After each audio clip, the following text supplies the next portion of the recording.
Are we all set? Very good. Yesterday afternoon at 1:28 p.m., officers responded to a report of shots fired and a person injured in the area of Lincoln and Wilson Streets in the city of Janesville. Moments later, officers were informed that a gunshot victim had arrived at Mercy Hospital. Arriving officers found bullet casings at the scene of the shooting. And further, officers learned that the victim, a Janesville resident, had driven himself to the hospital. The victim is expected to survive his injuries. Witnesses at the scene reported that 4 individuals, the victim and 3 others, were observed at the scene of the shooting. The 4 individuals fled in 2 vehicles after the shots were fired. One vehicle was described as a silver sedan. Another witness reported hearing the sounds of 2 gunshots and observed a speeding silver sedan flee the area of the gunshots and abruptly stop in the driveway of 416 Johnson Street in Janesville. 416 Johnson Street is just a few blocks away from the shooting scene. The suspects fled the vehicle and entered 416 Johnson Street. Officers surrounded the home and awaited the assistance of other officers. The Janesville Police Department SWAT team was deployed to 416 Johnson Street. The Bullock Police Department and Rock County Sheriff's Department SWAT teams both assisted with the operation. At 6:10 p.m., a juvenile male exited the residence and surrendered to officers. He was arrested on outstanding capias for battery, theft, disorderly conduct, and robbery. And a capias is the juvenile version of an arrest warrant. He's a Beloit resident that was visiting an acquaintance at the residence. A search of the home later in the evening revealed no additional suspects in the home. OC and CS gas was inserted to the home prior to the search by SWAT officers. Officers learned the identity of one of the suspects, Nando Ennis, and he was subsequently taken into custody in the 200 block of East Racine Street at 10 o'clock p.m. At this time, the investigation reveals that the shooting was a result of a dispute over the sale of illegal drugs. The suspects were texting each other, trying to determine a location to meet and complete the drug sales transaction. They ultimately met at Lincoln and Wilson Streets.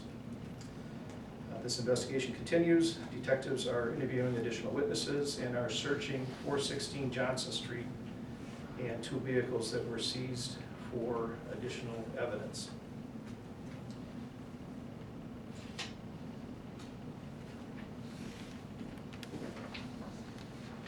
I can tell you that there are a few crimes like this in Janesville. Our last verified shots fired crime occurred in March of this year. Our last homicide was in 2014. So I can tell you that we send significant resources when these incidents occur. We think this is important to provide a sense of safety and support to our neighborhoods, and we think that it sends a clear message to offenders that we will pursue them immediately and with vigor. It was also interesting to note the level of cooperation we had from the 4th Ward neighborhood. Our first arriving supervisor, Sergeant Dean Sukas, found it difficult to set up incident command because so many neighbors were coming forward wanting to offer details on what they had witnessed, the vehicles, the suspect description.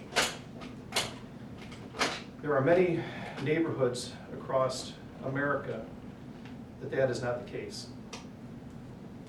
Neighbors and citizens tend not to cooperate. They'll stay in their homes and not share the information that they see. That's not the case in this neighborhood. There is a sense of community in the 4th Ward neighborhood, and officers have worked hard to build trust in this neighborhood. Some of the efforts we've had are these small neighborhood group outings where we'll shut down a block and have a block party with an intimate group of neighbors. We had Operation Porch Light in this area. And just last week, the neighborhood had a Halloween outing almost right in that block, and we had hundreds of neighbors attending a Halloween outing there. This all tends to provide a sense of community. It provides cooperation for the police. It builds trust in the police, and it was with those immediate and specific facts that we were able to secure 416 Johnson Street. We were promptly able to arrest Mr. Ennis. Absent that cooperation, our job becomes very difficult. So with that, I'll answer any questions you may have. Chief, could you review the victim and the suspects again? Who were they? With The that, victim and the suspect. yeah, the victim is a Janesville resident. We will not identify who the victim is at this point. The suspect is, Could we get an age on the victim? I don't have that. Okay. Is it an adult male? It is. Okay. Some of my staff may get that for me momentarily.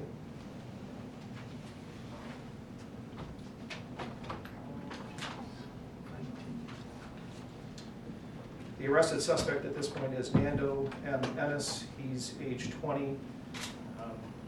He has no fixed address right now, but has lived in Janesville.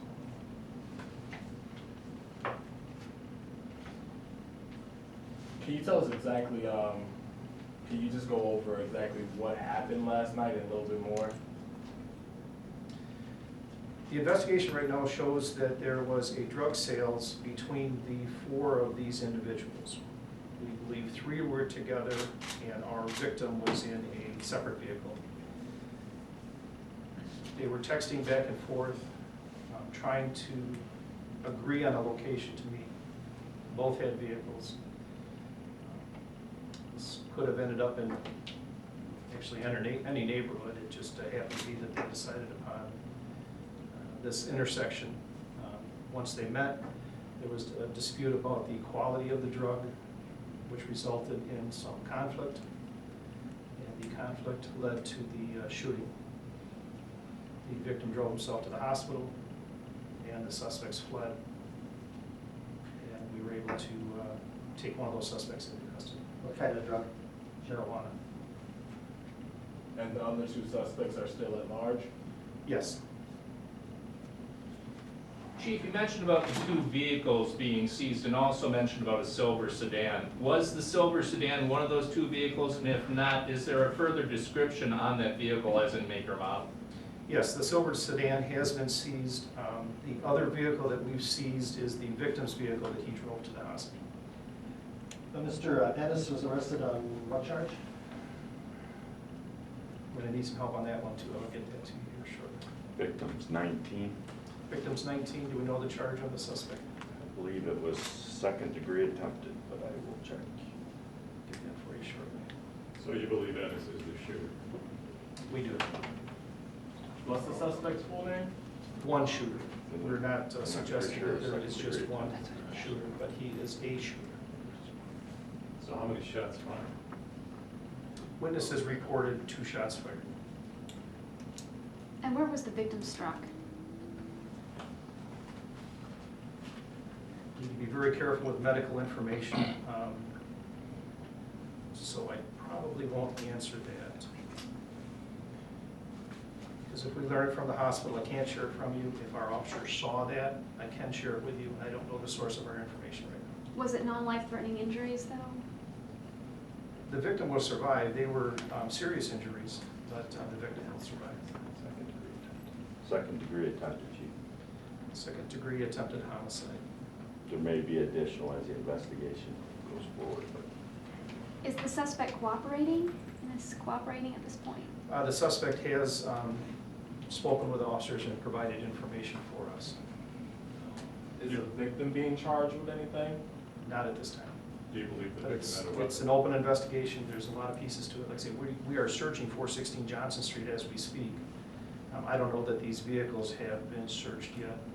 And as you would imagine, there are telephones that need to be searched, other social media sites that need to be searched, and it just takes some time. Chief, were there any prints pulled off of the vehicles or any of the other evidence that you have?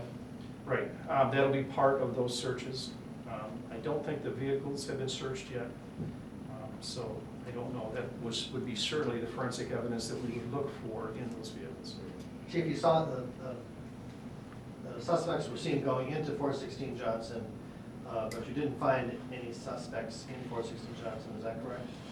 Well, the juvenile male surrendered to us. So you He wanted may or a may suspect. not, he may or may not be a suspect. But certainly, the number of suspects we saw going into the home and what we ultimately found, someone left. Someone got out before police were able to catch them. Yes, the witness saw this activity at 416 Johnson Street. He drove over to the Lincoln and Wilson Street area, reported it to the officers, and then we sent officers over there right away. So there was, a minute or two before we were able to secure the home, and there was that opportunity that people could leave. Chief, have you checked out whether there's any connection to the shooting incident in Beloit early Sunday morning? That is one of the areas we're looking at. It doesn't appear so at this moment, but we're always looking for those potential connections. Was the drugs, was marijuana seized? There was some marijuana seized, yes. You have a quantity? I don't. Was it significant? That I don't know. The transaction was for hundreds of dollars of marijuana.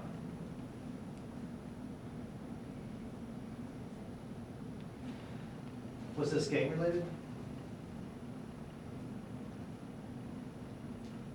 That's something we're still investigating. Oftentimes, drugs sales and gang activities go hand in hand. Is the victim cooperating with you all? The victim has spoken with officers, yes. What about the juvenile? Has he also been cooperating and giving information? He's spoken with us as well.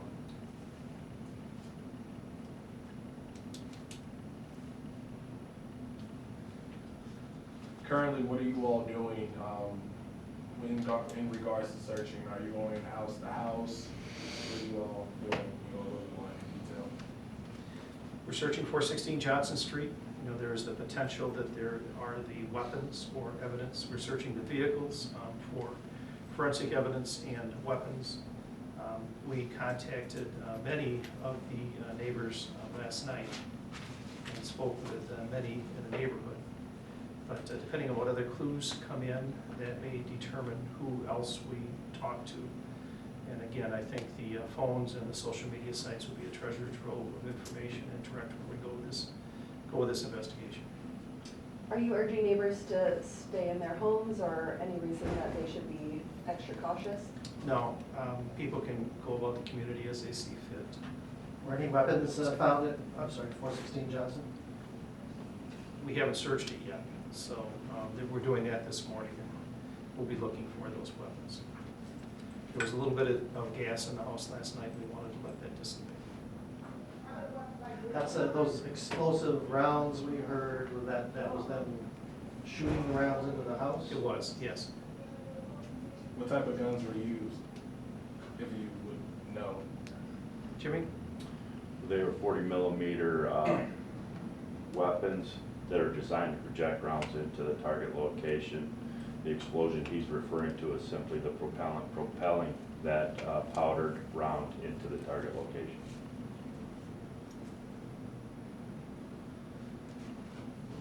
Chief, you've said for several years now that what you hear from, and what your people hear and what probation agents hear is that people know not to bring their guns and drugs to Janesville.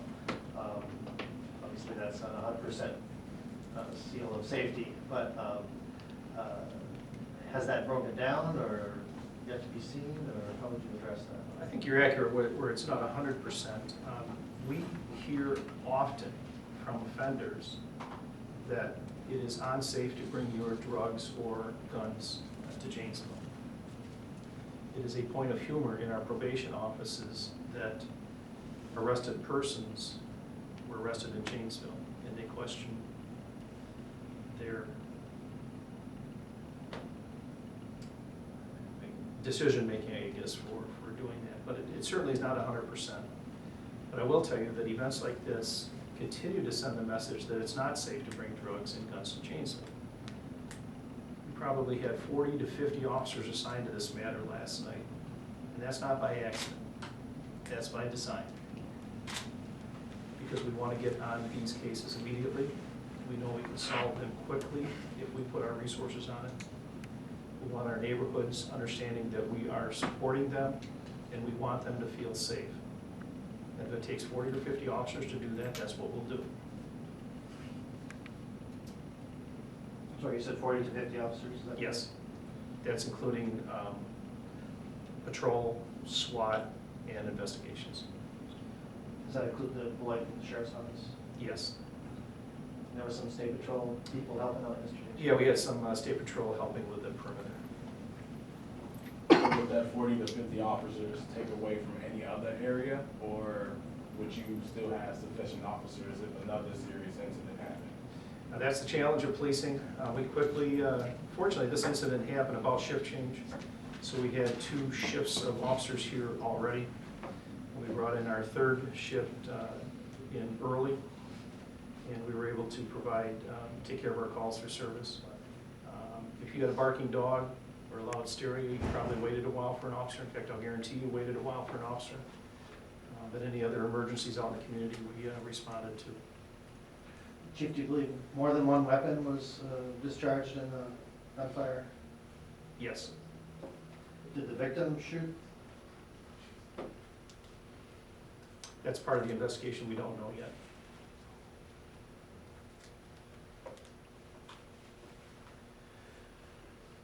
Chief, you said that the one arrested was the one that was the shooter, that you believe. A shooter. A Yes. shooter, so you believe there's a second shooter too then? There's more than one weapon? There certainly is that possibility, yes. And that victim is still, or that suspect still has been located? If there is another shooter, that person is not in custody at this moment. Has Ennis been booked yet? He's been transported to the Rock County Jail, yes. Okay, I'm just trying to figure out for a mugshot. Yeah, we will provide copies of the press release, or we can send it out immediately afterwards, as we always do, and contained in that is the mugshot.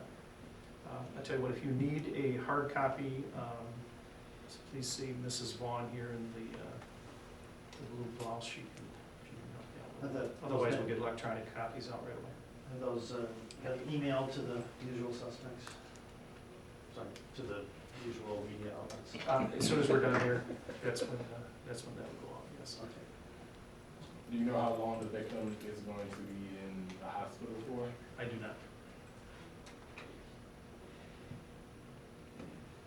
I know that you had already addressed the question of, how not very frequently this happens here in Janesville, but how surprised are you that something like this had to happen here last night? I am accustomed to when I hear that warning over the radio that there's an urgent call coming in and the shot's fired. I've become accustomed that it's not followed with Janesville. So that was, I suppose, a bit of a surprise, but it's an activity that we train for all the time. Our SWAT team trains often. Because of the relative safety, we don't deploy often, but it is, and our investigators train for this type of investigation. So it's infrequent. It was interesting, I had a staff meeting last Wednesday, and at that staff meeting, I asked all the leaders of this organization, when was the last time we had a shots fired call, a verified shots fired call? And there was silence in the room because it took us a while to remember when that was. I then asked them, when was our last homicide? And again, there was silence in the room. because it took us a while to remember when that last homicide